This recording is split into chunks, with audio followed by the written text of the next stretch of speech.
हर रोज नदियों में उतराते दिख रहे हैं शव। हम बात कर रहे हैं लगातार लाशों से पटी नदियां और उतराते दिख रहे शव। बिहार यूपी में कोरोना महामारी के बीच बहती लाशें मिल रही, नदियों में लाशों का मिलना लगातार जारी है। अंतिम संस्कार के महंगे होने से फेंकी जा रही हैं लाशें।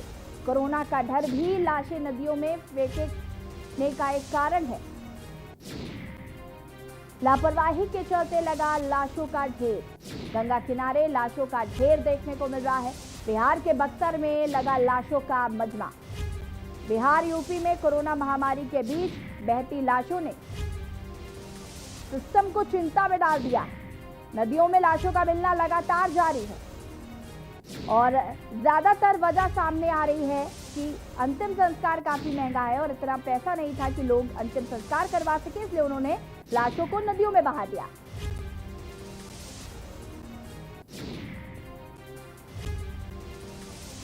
लापरवाही हर किसी को पड़ सकती है महंगी। नदियों में लाशों का मिलना लगातार जारी है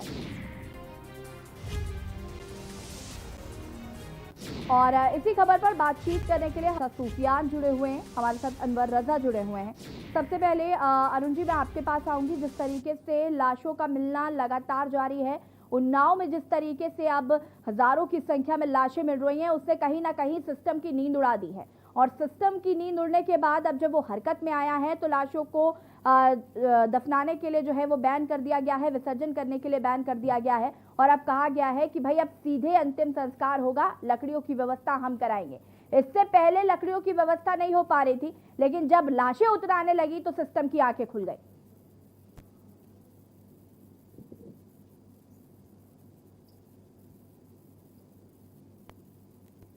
अरुण जी, आवाज आ रही है आपको हमारी?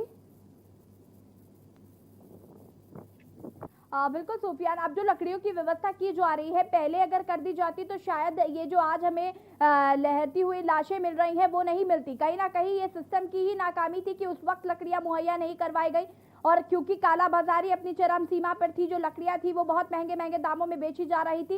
इसकी वजह से लोग कहीं ना कहीं जो लाशों को बहाने में ज्यादा विश्वास रख रहे थे कि लाशों को बहा दिया जाएगा तो अंतिम संस्कार में खर्चा कम आएगा। गरीब लोगों को स्पेशली काफी समस्याएं हुई क्योंकि लॉकडाउन चल रहा था। हमारे साथ बांदा से अनवर रजा भी जुड़े हुए हैं। अनवर, जिस तरीके से घाटों पर लाशें तैरती हुए मिल रही हैं, उसके बाद प्रशासन अब हरकत में है। घाटों पर सख्त चेतावनी दे दी गई है कि किसी भी तरीके से लाशों का विसर्जन नहीं किया जाएगा, या तो उनको क्या नाम है लकड़ियों के सहारे उनका अंतिम ठीक से संस्कार किया जाएगा, या अगर दफनाना भी है तो काफी फीट नीचे गड्ढे खोदे जाएंगे ताकि लाशें ऊपर ना आ सके। लेकिन सिस्टम ने ये चीज पहले नहीं सोची और आज जब सच्चाई सामने आ रही है उसके बाद अब मनमाने तरीके से जो चेतावनी दी जा रही है, लोगों को बताया जा रहा है कि आप अंतिम संस्कार ठीक से कराइए और अब वही सिस्टम पैसा देने के लिए भी तैयार है कि जो लोग गरीब हैं उनकी मदद हम करेंगे। निशी, मैं पहले बताना चाहूंगा कि बांदा की स्थितियां क्या हैं। जी, बांदा के खंड में जो है यहाँ पर जमुना नदी है, केन है, चंद्रावल है और आसपास जो नदियां हैं वो बेतवा भी है। तो ये जो नदियां हैं, नदियों की हालत ये है और इसमें कई तर्क लगाए जा रहे हैं। लाशें मिलने के कई कारण हैं। पहली बात तो महंगाई इतनी चरम पे हो गई, पंडित मिल नहीं रहे थे। दूसरी कारण कि कुछ लोग गरीबी के कारण भी नहीं लाशों का अंतिम संस्कार कर पाए क्योंकि पैसा नहीं था उन लोगों के पास। गरीबी में टूट चुके थे बुरी तरीके से, लोगों के घर में खाने नहीं है, ईद हो गई, लोगों के घरों में चूल्हे नहीं जले हैं। तो बहुत सारी बातें रही हैं। दूसरा सबसे बड़ा कारण रहा कोरोना का डर। यहाँ पर कोरोना का डर नजर आता रहा क्योंकि लोग नहीं जाना चाहते थे, नहीं शामिल होना चाहते थे अंतिम संस्कार में। लोगों ने कहा कि जिस तरह से लोग नहीं शामिल हो रहे हैं। दूसरी बात, अस्पताल में जो किट में लपेट के दे दिया गया लाश ले जाइए कई जगह तो लाशों को लेने वाले नहीं आए, अगर आए भी तो एक लड़का आया या बेटा आया या बेटी आई, बहुत सारे रीजन रहे। आए नदी पे ले जाके वहां पर उठा के उन्होंने रख दिया, एम्बुलेंस से उतार दिया, लोगों ने फेंक दिया, डाल दिया, तो बहुत सारे रीजन रहे। बांदा की बात करें तो तमाम समाज सेवी संस्थाओं ने यहाँ पर मुक्तिधाम खोल रखे हैं, लेकिन किसी ने कोई भी मतलब यहाँ पर किसी प्रकार की कोई मदद नहीं करी। सिर्फ कागजों में या राजनीति या कोई तमगा लेना होता है या मंच में कोई कार्यक्रम होता है तब ये तमाम लोग सामने आते हैं और लावारिस लाशों के वारिस बन जाते हैं, गरीब लाशों के वारिस बन जाते हैं। लेकिन इस समय जो इतनी विविधता बढ़ रही है, इस समय स्थितियां खराब चल रही हैं, इस समय कोई भी बड़े नेता ना ही बड़ी समाज सेवी संस्थाएं बांदा में दिखाई दी। सबसे बड़ी बात, बांदा में जगह जगह पर लकड़ी की दुकानें खुल गई।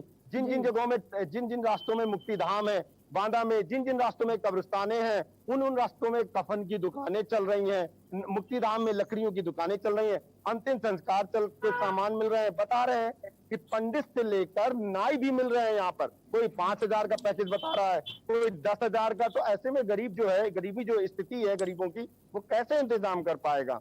ना ही नाव का इंतजाम कर पा रहा था। अब रही बात समाज जो सरकारी आंकड़े की बात, हाई कोर्ट ने पहले से आदेश लगा रखा था कि नदियों में कोई लाशें नहीं बहाई जाएंगी। बांदा की सबसे बड़ी परंपरा है कि आज भी नदियों का ही पानी बांदा में पिया जा रहा है, चाहे वो फिल्टर करके पिया जा रहा हो, चाहे किसी भी तरह।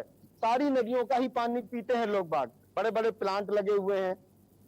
तो अब कहीं ना कहीं सरकारी तमगा जब ऊपर तक बात खबरें पहुंची, मीडिया में जब खबरें दिखाई गई, जमुना नदी में 12 लाशें मिली, हमीरपुर में लगभग दर्जनों लाशें मिली, इस आसपास क्षेत्रों में लगभग 2 दर्जन लाशें मिल चुकी हैं। तब कहीं जागरूक हुआ है प्रशासन। कब तक ऊपर तक जब खबरें पहुंची, तब अब प्रशासन कह रहा है मैं अंतिम संस्कार करूंगा।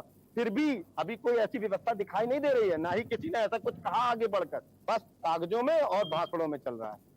बिल्कुल अनवर, इसमें कोई शक नहीं है कि जिस तरीके से सिस्टम ने लापरवाही पहले बरती, जिसका जिक्र हम लगातार कर रहे थे कि सिस्टम लापरवाही कर रहा है, जिसकी वजह से मौतें हो रही हैं, क्योंकि कहीं ना कहीं स्वास्थ्य विभाग की टीमें गांव-गांव नहीं पहुंच पा रही, लोग जागरूक नहीं हो पा रहे हैं, उसके बाद लोगों की मौतें हो रही हैं, और मौतों के बाद भी समस्या ये है कि चैन से अंतिम संस्कार भी नहीं हो पा रहा है लोगों का। ये बड़ी समस्या है। और अब जब लाशें उतराती हुई मिलने लगी तो सिस्टम की नींद खुल गई। अचानक से हाय तौबा मचने लग गई चारों तरफ। अचानक से ही सिस्टम को याद आया कि अरे हमें तो गरीब लोगों की मदद भी करनी थी।